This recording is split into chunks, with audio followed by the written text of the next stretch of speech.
Sa wish ko lang. Sana konti-konti lang yung wish, hindi yung tig 3 million agad, di ba? Akala ko panaginip. Ay, hindi na yung panaginip. Gumising ka na. Ayan na siya. Ma, may bago ka lang hatid sa Zumba. Ganda, thank you. Thank you, sis. Thank you na kuya.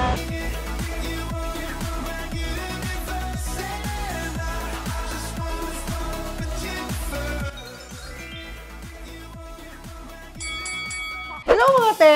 Ayan, kumusta kayo? Ako, feeling blessed and feeling good and feeling sad. Bittersweet feeling kasi ngayon may papakilala ko sa inyo ang bagong member ng aming family, which is si Snormy. Snormy na yung pangalan niya. Yes po.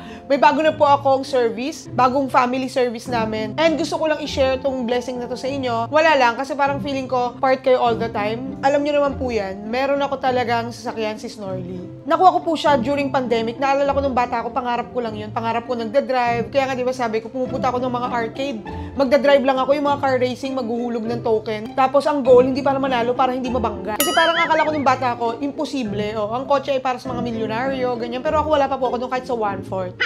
Nakuha ko po siya nung pandemic. I'm so grateful na parang isa po ako dun sa mga blessed during pandemic kasi hindi po ako pinabayaan ng work. Na-sustain ko yung family ko, na-sustain ko yung safe kami. Kaya nung time na yon, kinailangan ko pong magkaroon ng sasakyan. So, pinilit, ginawa ng paraan, at pinagsikapan talaga until natapos ko naman siyang bayad-bayaran. Mahalaga po kasi sa akin yung service para sa check-ups. Alam niyo naman yung mga penguin ko, Suki. Oo, ang hirap po nung time na yun, di ba? Mag-commute, mag-grab. Tsaka ang takot ko noon, yung in case of emergency, hindi ko po alam kung paano ko sila itatakbo. Yun yung naging motivation ko. Lately, yung si Snorly, medyo aging na po siya. Senior na po siya. Kasi second hand ko po siya nakuha that time. 5 years na siya. So, plus 5 years o 10 years na. Medyo lumalabas-labas na yung sakit niya. Backstory lang, last year pa po ako nag-iikot-ikot ng mga kasa. Oo, every time na nasisira si Snorly, nai-stress ako kasi mahal po ng gastos. So, other than the gastos is yung peace of mind mo na naku, masisira na naman ba to? Aabutin ba to? Matutow ba ako? Alam mo yung ganun. Pero lagi ko po siyang pinagpapasensyahan. Lagi ko siyang binibigyan ng chance.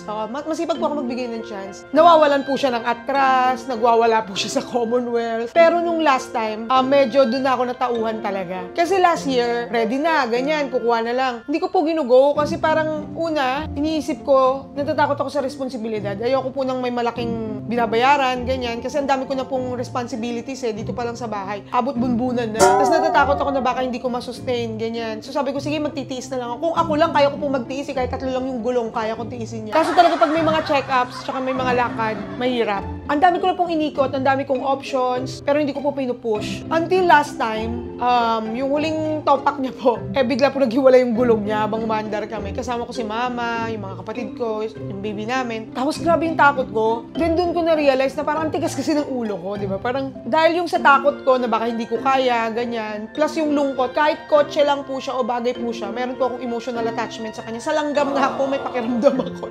Hindi ko siya nilelet go pag nasisira siya kasi iniisip ko, hala, ang dami namin pinagsamahan, ganyan. Tapos first car ko siya, so baka pwede pa naman. Tinitiis ko. Kahit nga sa office, minomotivate na ako ng mga katrabaho ko na, bumili ka na. Tapos sasabihin ko, hindi ko po kaya, ganyan. Tapos sasabihin nila, ano ka ba? Magiging disiplina mo yan, magiging motivation mo yan para mas magsikap ka, ganyan. Motivation ko siya ngayon na huwag mag-Starbucks. Kasi yung 30 pesos na Starbucks sa isang buwan, magkano din yun. Hanggang sa dumating na nga po ako sa point na hindi ko na siya ginagamit. Kasi natatakot ako dahil ang worry ko po talaga is more than yung safety ng family ko, yung maka-aksidente ako ng ibang tao. Yung baka mamaya kumalas yung gulong, whatever, or magwala siya, mawalan siya ng atras, tas nasa highway ako, may masagasala ko. Ganun po ako ka-advance mag-isip, nakakabuo po ako ng pelikula. Doon talaga ako pinaka natatakot, yung maka-aksidente ng iba. Kasi parang feeling ko, paano pag safe ako, tas may iba na ganito, parang buong buhay ko siyang dadalhin sa puso ko. Kaya sabi ko, tapos nag-aangkas po ako, may abs na po yung puwet ko lagi. Hindi ko po alam kasi parang siguro mga 5 years na po ako nagda-drive. Hindi ko na po alam yung changes sa mga pagko-commute ko. Hindi naman po sa maarte ako dahil nanggaling po ako dyan.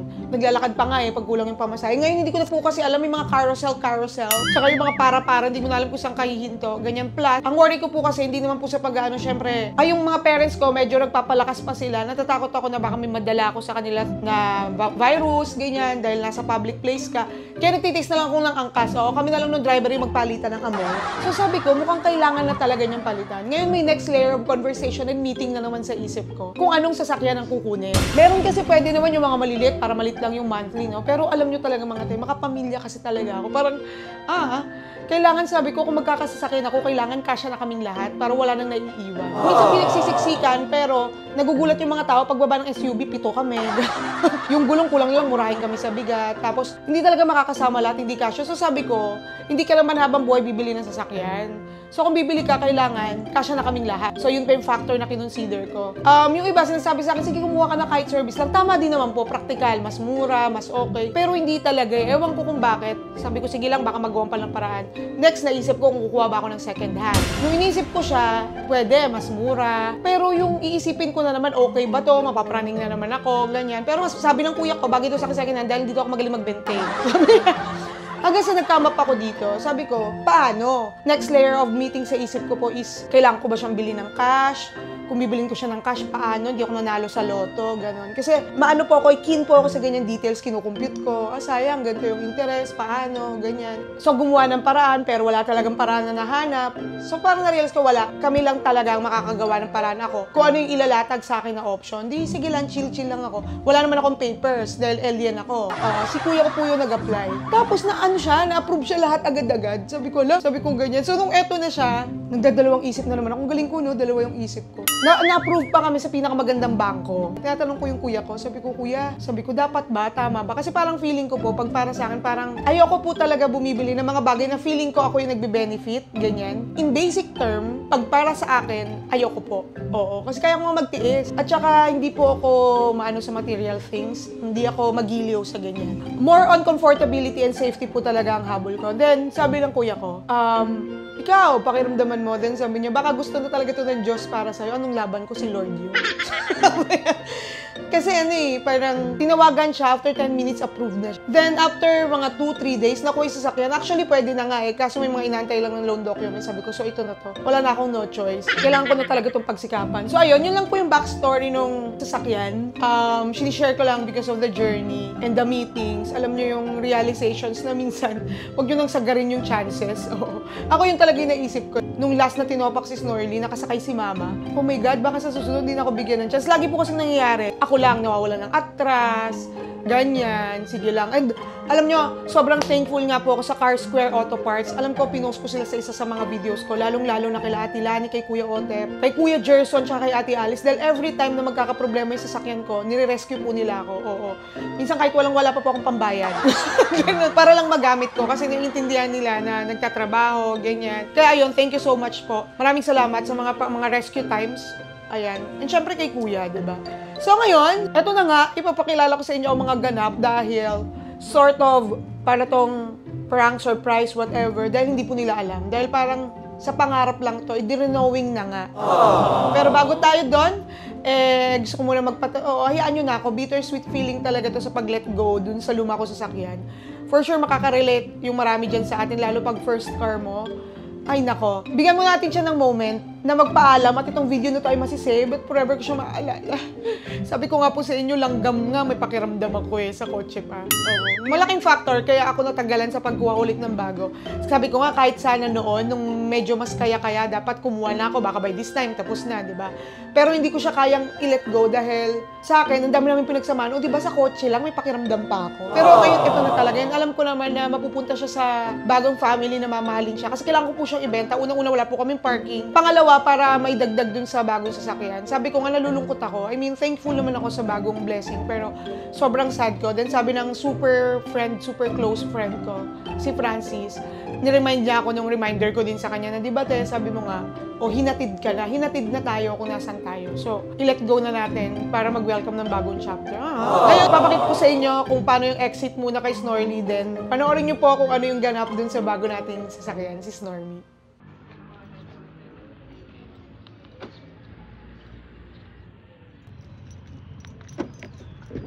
Ay, Snorly.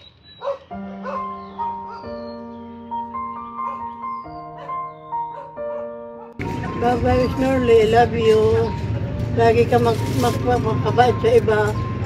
Alagang-alaga ka na, Almira. Kaso lang, kailangan na mag-move on. Thank you so much sa mga alaga. Thank you din. I love you so much. Babay na. Snorlax. Bait ka, ha? Makabait ka.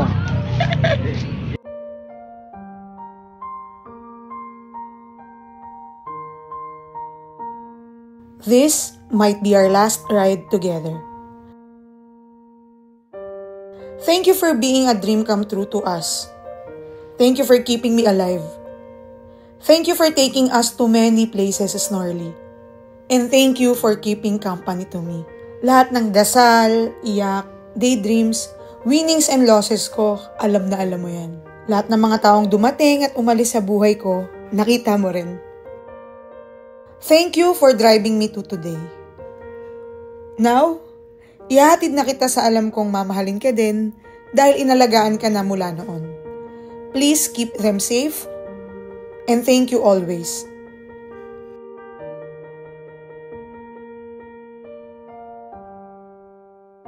I will see you again, Snorly.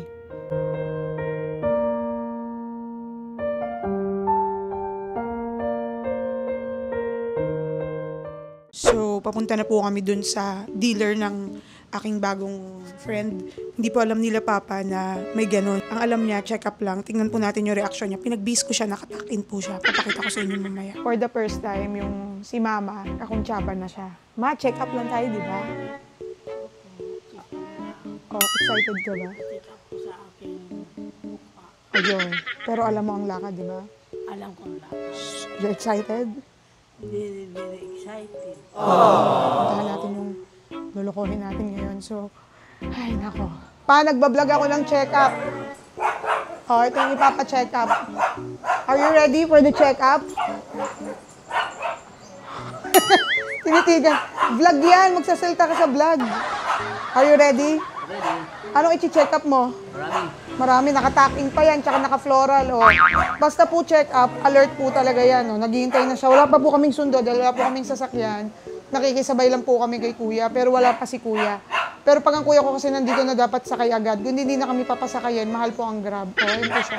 Naka-stretchers daw po siya. Ayun, stretchers. Stretchers po yung tinutukoy niya. So, samahan niyo po kami sa maghapon.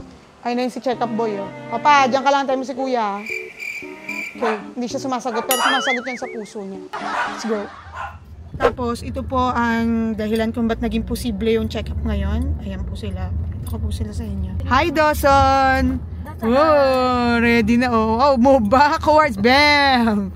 Ang galing kita, diba? Inalagaan kita. Oh. Si Jeline, the mom, na walang no choice. Opo. And then po yung kuya ko. Siya po yung kasama ko sa podcast. Siya din yung magbabayad ng mga check-up sa mga susunod na 5 taon. 7 years. Ayan, so on the way na po kami. Para po kaming sardinas. Lata na lang. Sexy kasi si mama eh, oh. Ay, couple pa yung mga sombrero nyo ah. Oh. Wow, lovers. Dublin at saka Ireland. Dawson. Wala na siyang pakialam, pinagpalit niya po ako sa saging. Anyway, papunta na po kami sa check-up. Samahan niyo po kami. I can't believe that you came into my life. You made me feel again. Now it's my turn. You say you've always been a little bit shy, but I can put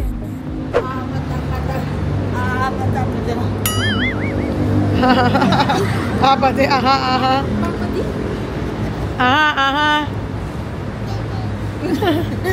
Wala pa rin po siyang kamalay-maalay. Ang alam niya ay check-up pa din ang pupuntahan. Sabi mo ng secretary? Pero check up ko siya kanina. Oo, check ko rin. Ano pa, nawili ka na? Nakalimutan mo na yung check-up? Ha? Mahaba ito. Ang laki oh. Hindi, ilan. Kasya, no? Kinalimutan mo na yung check-up mo pa dahil dyan ah. Hindi ka na magpa-check up pa. Unahin mo Tumama ko ito. tumigil dito. Kuya, pagpasok ni Papa dumiretso sa kotse, nakalimutan may check-up. Ang ganda nito, laki oh. Pag tumama ako sa loto, kukuha ako ng ganitong kotse, yung kasya lahat. Akala ba? Wala pa siya. Wala po rin siyang alam. Ang alam niya may lalakarin ka. Ano ma? Bakit ko may ribbon? Bibilin mo ba? Bibilin ko na to. Sige. Harap ka ng agent. Ganda eh. No? Tignan nyo guys, naging delightful siya. Yan. Oh, huwag ka na magulo ma.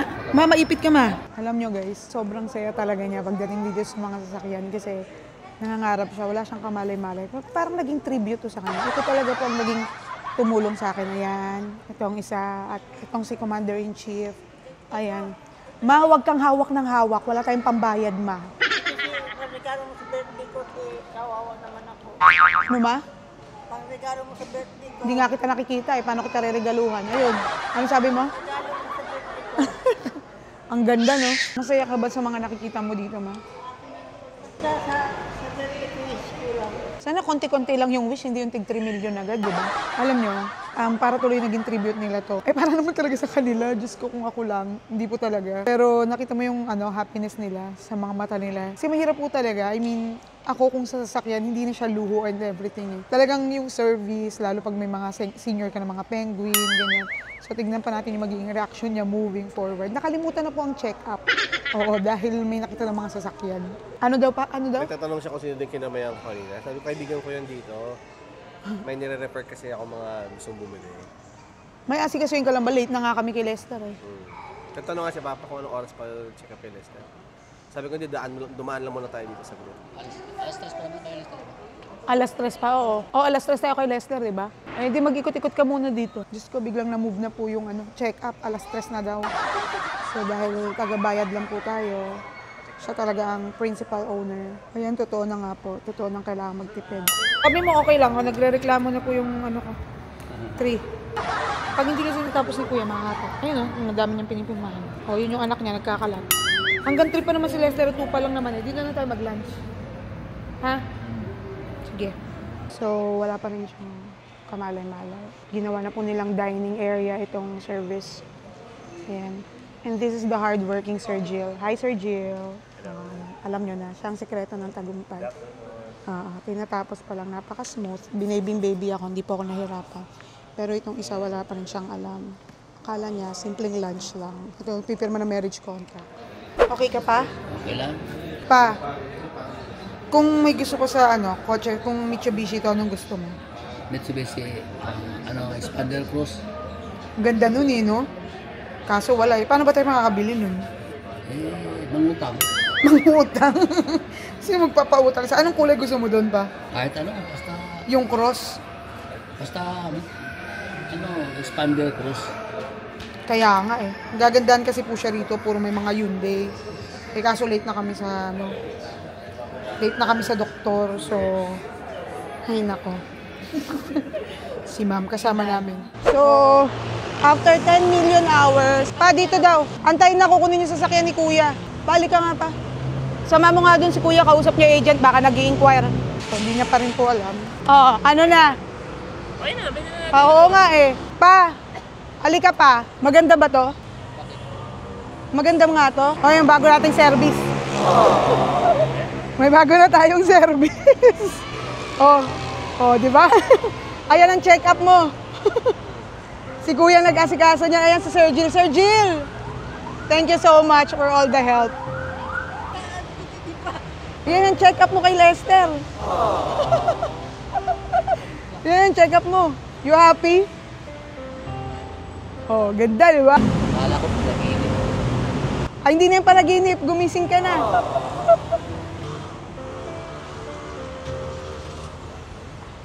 Ayan na siya. Ma, may bago ka lang hatid sa Zumba. Ganda, thank you. Thank you, Sid. Thank you, Kuya. Thank you sa lahat. Oh, patay, Arina. Check up o kotse? Kotse na lang. Pwede na patakbuhin. Oh, atin na yan eh. Iuwi na yan. Oh. Ang tinig Papa. Oh, ano pa? Amot garit daw ang ngiti. Hindi ka na mahirapan magpa-check up, di ka na maiinitan kayo ni Mama. Oh, pero asin na lang kakainin natin. 1, 2, 3. Yan, Diyos ko, pictorial na. Oh, go. Hindi ako kasama sa bayaran din. Oh, wala. Sige, magpicture ka dyan. 1, 2, 1, 2, 3. So ayun, taga lang magti-thank you ako dito. Ito talaga ang nag-make possible. Kuya, thank you so much for all the love. Sila pang guardian angel ko. Parang hindi siya masaya sa thank you. Gusto niya size 7. Taga lang. Ito pala yung mga agents ko po. Hanapin ko, Sir Jill and Sir Sir Olive, ito talaga ang matyaga. Kahit madaling araw po, nagre-reply po yan. Ayan. Thank you po. Sir Jill, thank you ah. Thank you so much. Thank you, sir ah. Yung document mo, ilalagay ko doon sa compartment. Huwag mo wawalain ito. Okay.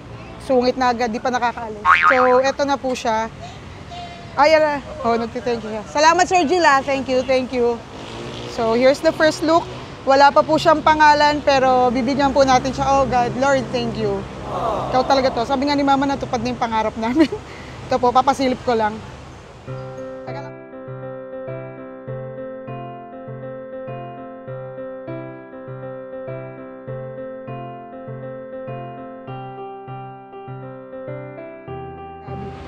Ikaw ang unang passenger. Sa'yo ang lahat ng pangarap kong ito. What will you say? Aww. Thank you so much. Masaya ako nakatupad ang mga pangarap mo. Oo nga. Lahat ng pangarap mo. Pagtatrabahuan pa natin yan, pero laban. Oo. Asin lang tayo muna. Asin lang, oo. Thank you. Halika, isasakay kita. Thank you, Lord. Thank you. Oo, isasakay ko siya. Siya ang unang sasakay. Para sa kanya yan, para sa kanila. Ma, ba't mo oh my God, ba't mo binuhusan ng tubig? Blessing, hindi ka pare. Ba't mo binuhusan? Yan, sasakay na. Dahan-dahan. Oh, kuya, thank you ah. Okay, ang aking next passenger. Dahil hindi naman kayo pwede ni Mama sa harapan. Sakay ka na pa. Oh. Dawson! Pasakay na yung second passenger ko. Yan. Para sa kanila talaga to. Oh, dandahan. Pambili ka ng patuka ng manok. Yan.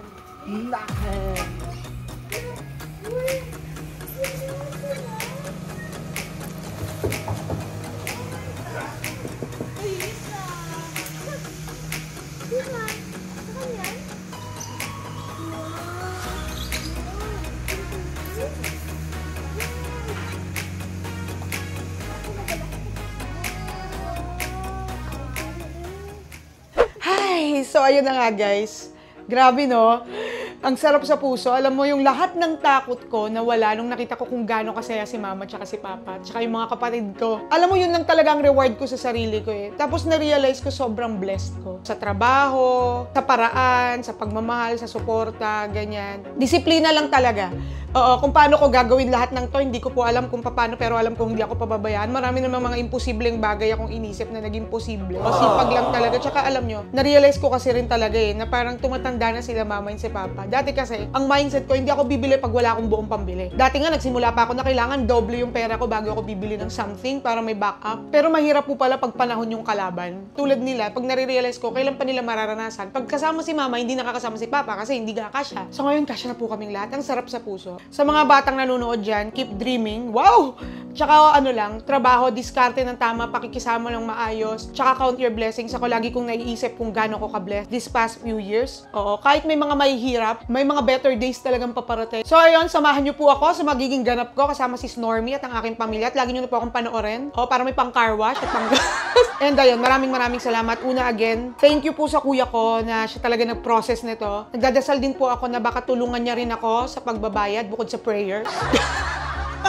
Ay, kaya pakinggan nyo na rin po kami. May podcast po kami sa Spotify, In the Right Corner. Ayan. And, ayun, thank you kay Mama tsaka kay Papa. Lalo si Papa, dahil nag-iisip din siya kung paano. Si Mama din, muntik na kaming ibentang mga anak niya. Dahil nag-aalala siya kung paano. Alam, dumating pa sa time na inantay niya akong makauwi lagi. Kasi iniisip niya kung safe ba, or okay ba yung sasakyan, o makakauwi ba ako. And, ayun, thank you din sa mga kapatid ko na hindi na kami nag-grab food dahil kailangan na namin magtipid.